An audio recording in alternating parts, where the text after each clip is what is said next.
میرے اعلیٰ حضرت کا ایک شعر ہے حضرت خدیجہ کے بارے میں، ایک شعر ہے پر کیا بات۔ اعلیٰ حضرت فرماتے ہیں سیدی ماں، پہلی ماں،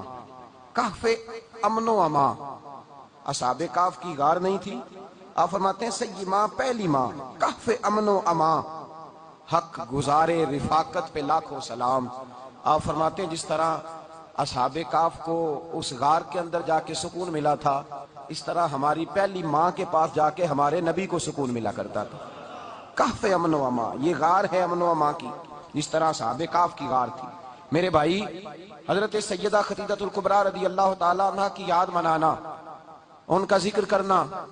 اس لیے تو ضروری تھا ہی کہ وہ ہم سب کی ماں ہیں، اس لیے بھی ضروری ہے کہ وہ امت مسلمہ کی محسنہ ہے، اور اس لیے بھی ضروری ہے، یہ جملہ یاد رکھیے گا، اس لیے بھی ضروری ہے کہ جب حضرت خدیجہ کا تذکرہ ہوتا ہے تو میرے رسول پاک راضی ہوتے ہیں، حضور خوش ہوتے ہیں جب حضرت خدیجہ کی بات ہوتی ہے۔ جب حضرت خدیجہ الکبریٰ رضی اللہ تعالیٰ عنہ سے کوئی محبت کرتا، کوئی احترام کرتا تو حضور راضی ہوتے۔ پہلی محسنہ، قرآن مجید سورہ احزاب کی آیت نمبر 6 میں اللہ کریم نے فرمایا النبی اولیٰ بالمؤمنین من انفسہم، یہ نبی مومنوں کی ان کی جانوں سے بھی زیادہ مالک ہے۔ وازواجہ امہاتہم، اور فرمایا نبی پاک کی ازواج مومنوں کی مائیں ہیں۔ حضرت خدیجہ الکبریٰ رضی اللہ تعالیٰ عنہ پہلی ماں ہیں مومنوں کی۔ حضرت خدیجہ الکبریٰ رضی اللہ تعالیٰ عنہ اس دور کے اندر جس دور میں ابھی اسلام نہیں آیا تھا، ابھی پردے کے احکام نہیں آئے تھے،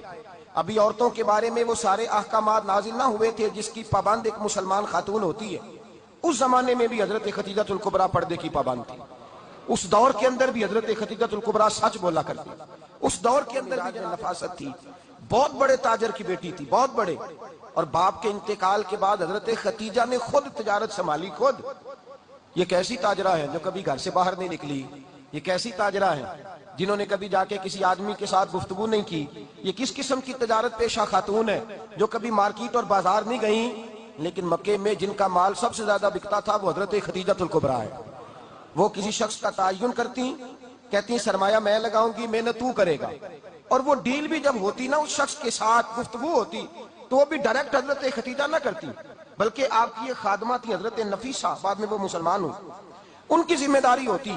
وہ خاتون جا کر اس آدمی سے گفت و شنید کرتی۔ حضرت خدیجہ کا مال لے کے لوگ جاتے مکے میں، جب سب لوگوں کا نقصان ہوا نا جس سال، جناب نفیسہ کہتی ہیں جس سال سارے مکے والوں کا مال ڈوب گیا، حضرت خدیجہ کو اس سال بھی اللہ تعالیٰ نے 11 گنا نفع عطا فرمایا، اس سال بھی بڑا نفع دیا، حالانکہ تجارت کے ساتھ نہیں، ابتدا اسلام میں۔ اور پھر عجیب بات یہ ہے کہ 2 دفعہ شادی ہوئی، 2 دفعہ بیوہ ہوئی، 2 دفعہ شادی ہوئی، 2 بیٹے تھے حضرت خدیجہ کے۔ نبی پاک صلی اللہ علیہ وسلم سے قبل آپ کے 2 بیٹے تھے، ہند اور حالہ، دونوں مسلمان ہوئے، دونوں حضور کے صحابی ہوئے، 2 شہزادے تھے حضرت خدیجہ کے، 2 دفعہ پہلے شادی ہوئی، دونوں خامد انتقال کر گئے، عرب کے بڑے بڑے، اور حضرت خدیجہ بنو قریش میں سے ہیں، 3-4 نسلیں اوپر جا کر ان کا خاندان نبی پاک صلی اللہ علیہ وسلم کے ساتھ مل جاتا۔ 2 دفعہ نکاح ہوا، آپ بیوہ ہو گئیں، دونوں دفعہ خامد وصال کر گئے۔ بڑے بڑے مکے کے سرداروں نے پیغام نکاح دیا، حضرت خدیجہ خاموش رہیں، نکاح نہیں کیا۔ لوگوں نے بڑی وجوہات بیان کی، الگ الگ باتیں لکھی۔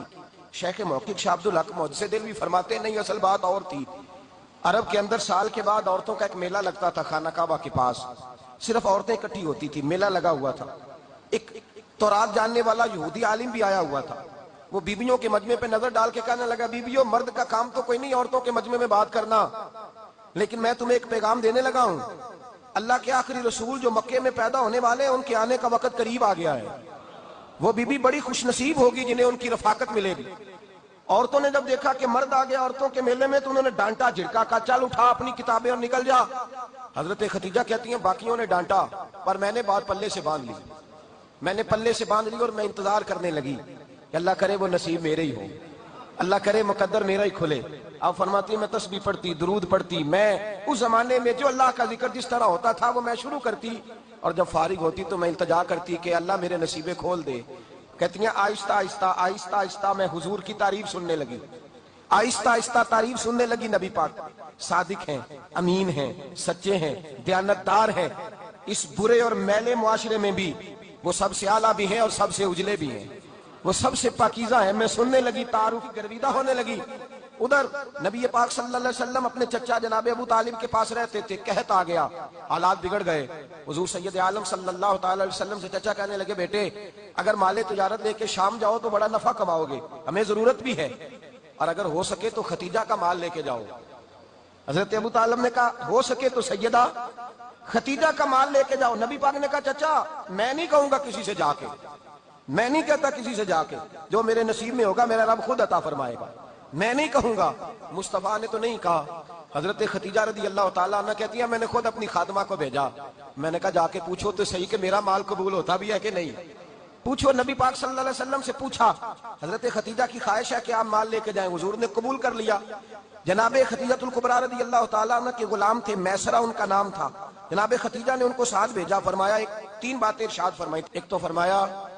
سارا رستہ غور سے دیکھنا میرے نبی کے ساتھ کیا معاملات درپیش ہوتے ہیں، ابھی اعلان نبوت نہیں کیا، فرمایا ذرا غور کرنا، میرے مصطفیٰ کا مطالعہ کرنا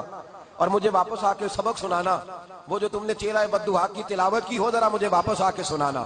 جنہاں نے دل پر جانی ڈٹھا ہو اکھیاں ہی تک لیاں، تو ملے ہوں تے ساجن ملیا ہوں ناساں لگ پئیاں، ذرا جا کے نا تلاوت کرنا اور مجھے اور دوسرا فرمایا تم میرے غلام ہو تو مصطفیٰ کے بھی غلام بن کے رہنا، میں سنتی ہوں کہ کردار کے، افکار کے، نظریات کے، عظمت کے بلند و بالا، وہ جیسے کہیں ویسے کرنا۔ اور تیسری حضرت ختیجہ نے نصیحت فرمائی، فرمایا محمد ابن عبداللہ صلی اللہ علیہ وسلم کی رائے سے اختلاف نہ کرنا، یہ چلتے ہوئے معاہدہ کیا، جو وہ کہہ دے سو کر جانا۔ غلام کہتے ہیں میں ساتھ گیا، باتیں میں نے سن لی، لیکن جب سفر شروع ہوا نا ابھی چند منزلیں طے ہوئی تھی، میں نے کہا ختیجہ آپ نے کیا نصیحت کرنی تھی، ان کے ساتھ جو رہے گا وہ ان کا غلام ہی بن جائے گا، ان کے ساتھ جو رہے گا تو اجے میرا محبوب نہیں ڈٹھا جن ویکھ کے چن شرماوے، جے رکھے ہاتھ پھلاں وچ ہاتھ نال پھلا رل جاوے، تے ادھی راتی چن چڑھ جاندے جدوں جلوہ فرماوے۔ فرمایا جو بھی ساتھ رہتا غلام ہو جاتا۔ میسرہ کہتے میں گیا، تجارت شروع ہوئی، کہتے ہیں نبی پاک صلی اللہ علیہ وسلم جب منڈی میں پہنچے تو لوگ قسمیں اٹھا اٹھا کے مال بیچ رہے تھے۔ اللہ کے محبوب جب گئے نا تجارت کرنے تو ایک آدمی کہنے لگا چلو معاذ اللہ بتوں کے نام تھے لات و منات، کہنے لگا لات کی عزا کی منات کی قسم اٹھاؤ، تو نبی پاک فرمانے لگے ان کی قسم اٹھاؤں جن کا میں نام لینا بھی پسند نہیں کرتا، ابھی اعلان نبوت نہیں کیا، اور فرمایا ویسے بھی میں قسم دے کے مال نہیں بیچتا، خریدنا ہے تو خریدو، نہیں خریدنا تو نہ خریدو۔ کہتے ہیں لوگ قسمیں اٹھا اٹھا کے پیچھے جاتے تھے، پر میرے نبی جس سے رخ پھیرتے تھے وہ نبی صلی اللہ علیہ وسلم کی رائے سے اختلاف نہ کرنا، یہ چلتے ہوئے معاہدہ کیا، جو وہ کہہ دے سو کر جانا۔